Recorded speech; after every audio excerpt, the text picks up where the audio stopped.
대표님께서는 뭐 산타랠리 가능하다고 보시나요? 네, 저는 지난 시장이 지난 10월부터는 시장이 반전이 나올 것으로 전망을 드리면서 그것이 저는 개인적으로는 베어마켓 랠리보다는 어떤 큰 흐름상의 어떤 장기 턴어라운드가 시작이 될 것이다. 그 과정에서 제가 그런 얘기 들었어요. 12월이 되고 FOMC가 지나게 되면 네. 결국에는 속도 조절 당연히 할 수밖에 없겠고, 우리가 그동안에 계속해서 리스크 완화 시그널을 계속 보여드리면서 했던 건 뭐냐면 물가는 정점을 찍고 내릴 것이다. 그리고 연준은 피봇을 할 수밖에 없는 것, 정책 전환을 할 수밖에 없는 것이고요. 그런 기대감이 뒤로 가면서 계속해서 나타날 것이고, 증시는 여기에 반응해서 움직일 것이다. 그래서 오늘 저희 뻐꾸기 주식은 미국과 중국의 피봇 기대감과 산타랠리 가능성, 요거를 좀 설명을 드리겠습니다. 솔직히 산타랠리라고 하지만 연말장에 대한 기대감, 연초장에 대한 기대감, 저는 개인적으로 내년도 시장에 대한 기대감을 다 가지고 있습니다. 요거 한번 보시게 되면요. 미국, 우리 연준의 피봇은 여러분들 많이 들어보셨죠? 하지만 중국의 피봇도 생각을 해봐야 됩니다. 중국도 지금 봉쇄 완화, 제로 코로나에서 제로 코로나 완화로 리오프닝을 좀 준비하고 있는 것 같아요. 정책 변화, 경기 부양에 나서고 있고요. 그래서 이 기대감이 결국에 시장을 그동안에는 우리가 리스크 완화 시그널을 굉장히 좀 많이 얘기해 드렸는데, 이제는 그 리스크 완화 시그널에서 좀 벗어나서 어떤 확신의 시그널로 좀 변하고 있지 않나, 이렇게 말씀을 드리고 할 텐데요. 요거는 우선 중국 쪽을 저희가 먼저 한번 보도록 하겠습니다. 아까 얘기해 드렸어요. 내년도 우리 시장이 정말 폭발적인 강세장을 만들기 위한 세 가지가 있다. 근데 하나는 미국의 변화는 이미 시작이 되고 있죠. 그 다음에 중국의 변화고요. 또 하나는 러시아 우크라이나 종전입니다. 그런데 그것도 사실 저는 올 겨울에 종전의 어떤 이런 불씨가 만들어지지 않을까, 종전 가능성이 있지 않을까, 이런 얘기를 좀 드렸는데, 그건 좀 저희가 좀 지나봐야 되겠고요. 자, 요거 한번 보겠습니다. 저희가 이 방송 통해서 지난 11월 12일 날 방송에서 중국 제로 코로나 완화 은밀하게 진행이 되고 있다라는 언급을 해드렸습니다. 지금 중국의 수출입 지표가 모두 마이너스로 좋지 않다. 그리고 중국은 4분기에 특히 상황이 매우 심각해질 수도 있다라고 말씀을 드리면서, 이를 극복하기 위해서 중국 정부가 무엇이라도 해야 되는 상황이다라는 것을 이 방송 통해서 말씀을 드렸는데, 이후에 지난주부터는 이런 제로 코로나 완화에 대한 기대감이 더 커졌습니다. 그렇죠? 네. 그래서 당시에도 월스트리트저널이 중국 정부가 제로 코로나 정책을 완화하고 리오프닝 조치를 검토하고 있다. 그러면서 느리지만, 그죠? 이런 완화 정책을, 그죠? 가게 될 것이다. 이런 내용들을 좀 정리를 해드렸는데요. 그리고 나서 저희가 지난주였죠? 11월 26일 날 방송에서 그런 얘기 드렸습니다. 중국에 대한 미국 투자자들이 콜옵션 구매가, 그죠? 폭증하고 있다. 그러면서 이 화면을 지난주에 제가 보여드렸죠. 그 이유는 뭐였냐? 미국의 투자자들이 그렇게 본다는 겁니다. 결국에는 중국은 경기 부양할 수밖에 없고, 그리고 제로 코로나 완화할 수밖에 없고, 그죠? 봉쇄는 풀 수밖에 없고, 리오프닝을 점진적으로 할 수밖에 없다. 자, 이런 내용입니다. 그래서 중국 시장의 콜옵 시장, 중국의 콜옵션을 이렇게 구매를, 지금 보시게 되면 엄청납니다. 그죠? 예. 자, 이건 26일 날 말씀을 드렸는데, 이번 주에는 좀 변화가 있었어요. 어떤 변화가 있었냐? 그런 말씀 드리고, 이거는 이제 블룸버그 이코노미스트가 내년 중반까지 중국은 완전하게 이제 리오프닝을 하게 될 거라는 겁니다. 그러니까 내년 중반까지. 여기서 좀 변화가 좀 있었던 게 있어요. 뭐가 있냐? 최근 중국 정부가 어조가 변했다. 그 다음에 대중의 좌절에 공감한다라는 이런 공감 인식이 갑자기 뜬금없이 나타나기 시작을 하고, 과도한 통제에 대한 인식, 이런 걸 갖기 시작을 했다. 재미난 내용입니다. 그러니까 뭔가 좀 변하고 있다라는 거죠. 자, 그런데 11월 29일 날 중국 국무원이 방역체제에 관련한 기자회견이 있었습니다. 이거 제가 뻐꾸기 주식에도 올려드리고 했는데, 이 내용 중에 주목할 부분은 사실 PCR 검사를 신속 검사로 대체한다거나 이 봉쇄 정책을 전면적으로 해제한다거나 그런 내용은 없었어요. 그런 내용은 지금 나올 내용도 아니죠, 사실은. 과도한 봉쇄는 금지한다는 내용이 골자였습니다. 과도한 봉쇄는 금지한다. 예, 이거는 중국 정부가 상당 부분 지금 변하고 있다는 것을 의미하는 겁니다.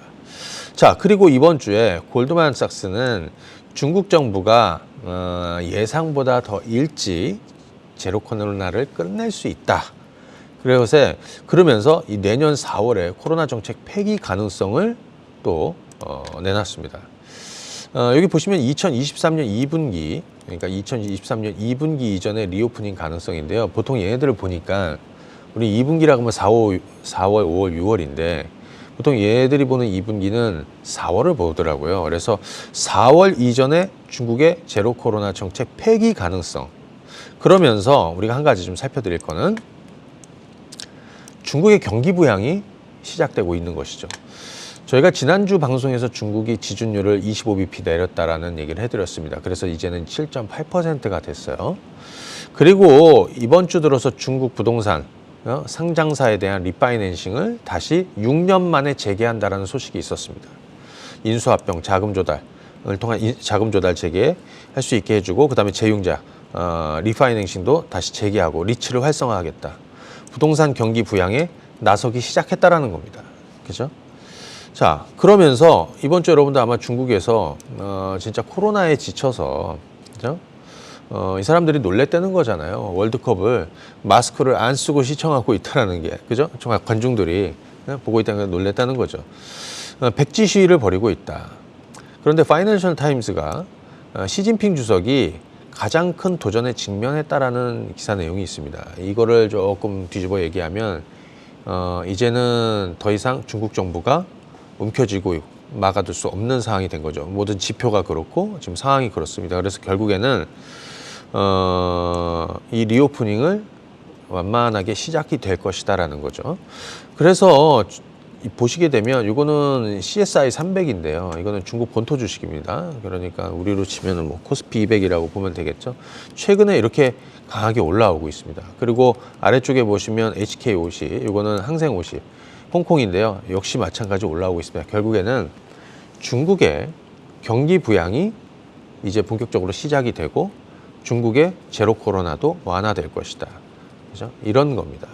자, 그러면 이번 주에는 한 두 가지 정도인데, 하나는 중국의 어떤 피벗, 이런 기대감이 시장에 반영이 되면서 중국 관련한 종목군들도 좋았고, 저는 개인적으로 이 분위기가 이어질 거라고 보여집니다. 왜? 기대감이 클 때 주가에도 영향이 크거든요. 자, 또 하나는 글로벌 인플레이션이 피크아웃 했다.